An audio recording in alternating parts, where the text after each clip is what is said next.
So, so we've proven through 4 different pilots that virtual film school is a very good way to educate students. We've gotten feedback, we've gotten surveys and things like that, that 90% of the students are usually very happy with this. And the work that comes out of their classes is also excellent.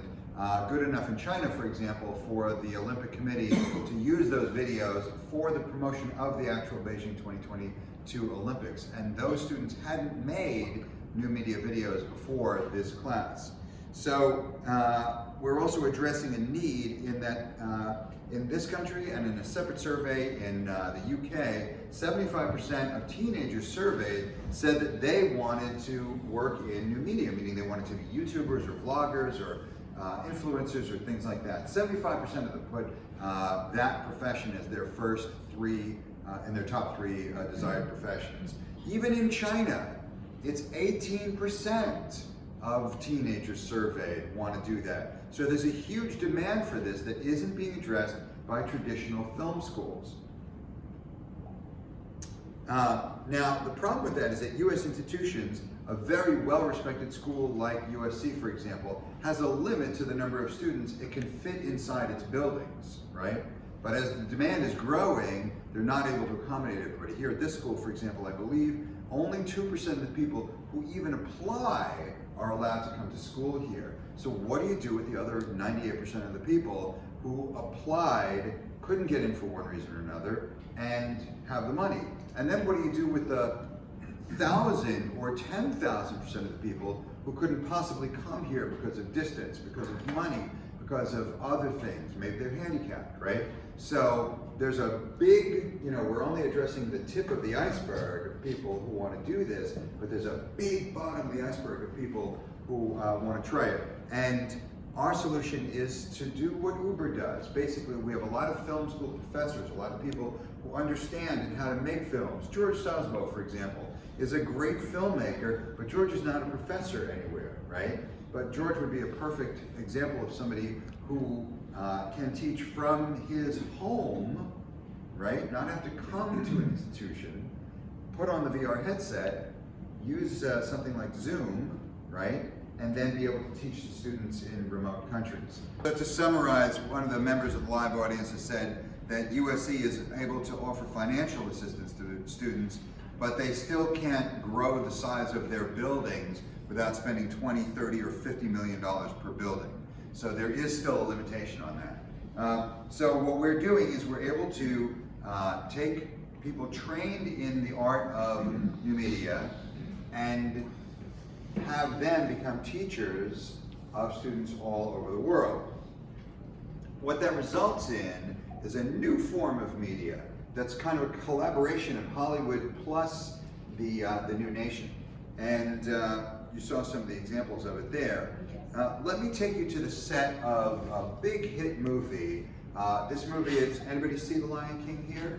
So you saw it was filmed on the beautiful plains of Africa. The whole crew went to Africa and worked diligently amongst the heat and the mosquitoes and the, oh wait a minute, no they didn't. It was all done in virtual reality.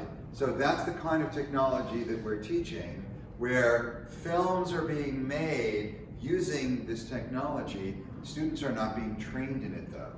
So that's the reason why we want to teach students in this new media. As I've talked about a little bit, there's a growing industry trend. As you can see here, virtual production spend is $7.5 billion and television is $21 billion per year, and that was in the year 2017. There's a learning trend in that students want to learn remotely. We need students to learn remotely. What's going on in China? Are students all attending school today in China? No, they're not. They're at home, right? This is another reason why we need to have virtual learning. And that problem's not going to go away tomorrow. Classrooms are expensive to build. The problem's not going away. There's a consumer trend as well. 75% of teens, as I told you, want to do this as a profession. So here's the solution. Teach the skills the entertainment industry is looking for. Number one, it's a learning trend. Enhance active-based learning And number 3 is engage a younger audience preparing to enter or already in higher education. The reason you use virtual reality is because the brain remembers an experience in virtual reality as if it had actually happened to them. When I'm being taught something on a board, like I'm doing right now in 2-dimension, then it's a much lower quality, it's a much less remembered, much less retained piece of information. But when you're in a virtual room, you actually experience it as if it had really happened to you, right? And how many people remember things that they were told not as well as things that they experienced, right? You remember things that you experienced a lot better, exactly. So, slide. This is an example of virtual production. So if you see on this slide all that white space, that's all computer generated. When an actor shoots, when a set shoots, for example, they only need the props that the actor is touching. So again, this is another example of how virtual production is saving companies money. You don't need to, if we were filming in this room, for example, you could just put me on a green screen and you wouldn't need to build these giant speakers and all this stuff, right? So we have an A-list team that's doing this. Peter Hawley is our dean. He's the former dean of Columbia College and Tribeca Flashpoint Academy, which he started with Robert De Niro. I started my career at Saturday Night Live, SNL. I worked on movies like Ghostbusters and worked my way up the production ladder to become a producer of hundreds of new media videos for YouTube, working with brands like Intel, Walmart, Petco, and Chevy. I won 30 awards for it, 2 cars, and I've been a professor at all the schools I told you about. Julian McRae, former executive at the BBC, on the show Doctor Who for Experience. Robin Pribble is my partner as well. Robin was the VFX executive on movies like Avatar, Lord of the Rings, and 2 movies by Steven Spielberg. Lori Schwartz is the head of the interactive division at the Academy of Television Arts and Sciences. She bestows the Emmy for new media, the Emmy Awards. And then finally on the board we have people like Robert Tursek, who is the former EVP of Sony Television and former president of digital for Oprah Winfrey Productions, and a former USC Stark adjunct professor as well. And then we're being advised as well by people like Carmen Varela Russo, who is the assistant chancellor of the New York City Board of Education. So what is a virtual film school? Well, you've seen examples of it on the video there, right? It's a new media school for the next generation, so that anyone, anywhere can learn from professors who are anywhere, right? So just like what Uber does, where they take people who have cars and can drive and match them with people who need rides, right? And it's a virtual software that does that. We're doing the same thing. That's our goal. All right, here are some of the students that have come out of the classes that I've already taught. Freddie Wong, for example, as you saw in the video, has 280 million views, 400,000 subscribers, and they finance 2 of their feature films just from their audience, just from the people who watch their funny little videos. Freddie Wong has 1.8 billion views. He's had 2 series on Netflix, 2 series on Hulu, and he can do whatever he wants. Bernie Sue is a student of mine at UCLA. Bernie is the only person on earth who has 2 Primetime Emmy Awards for new media. He made 2 different YouTube series. This one, The Lizzie Bennett Diaries, was featured in Time magazine as an example of great content for the web. These are some of our partners. Amazon, Creative Arts Agency, who represent people like Steven Spielberg, Tom Hanks.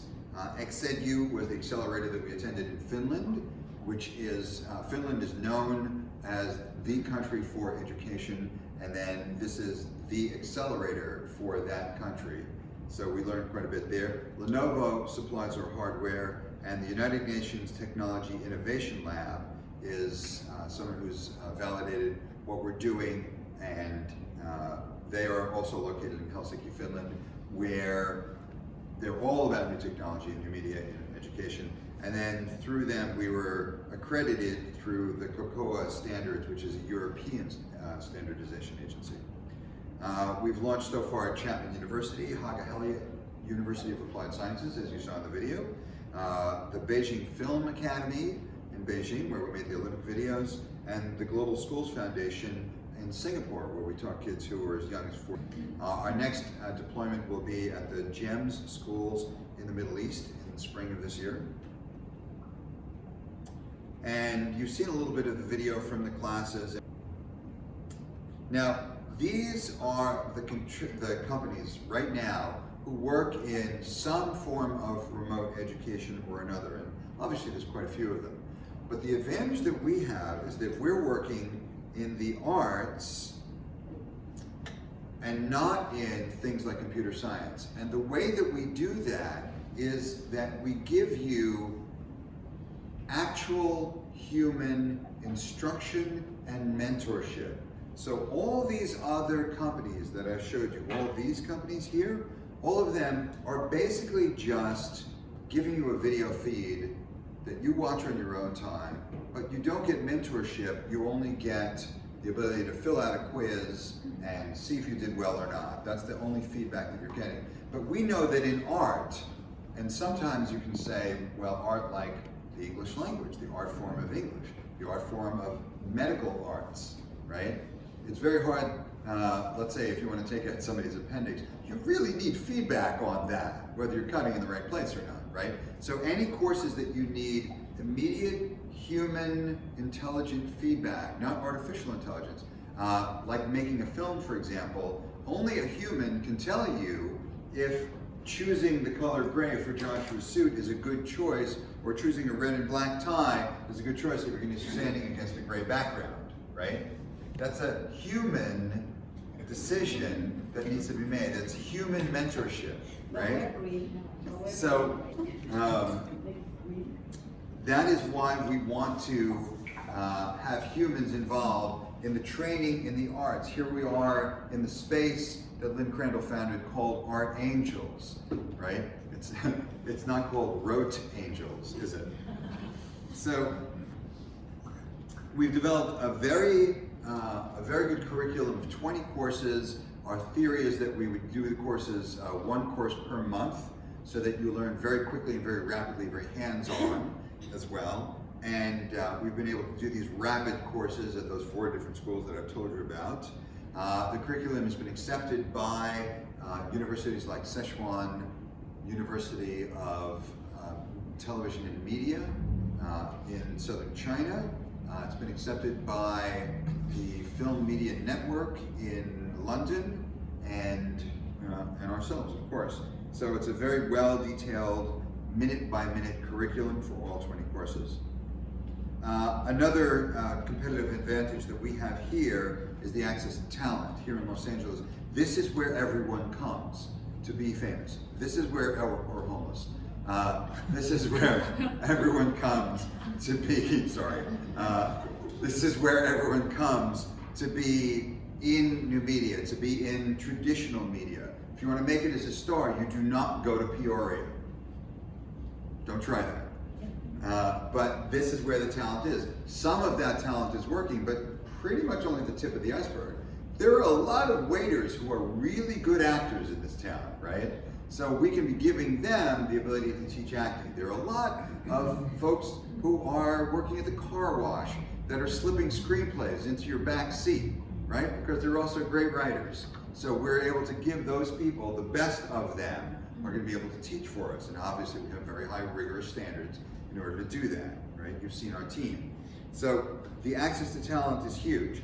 The business model innovation allows us to do something that all those companies aren't doing, which is that live mentorship, as you saw. And I'm done.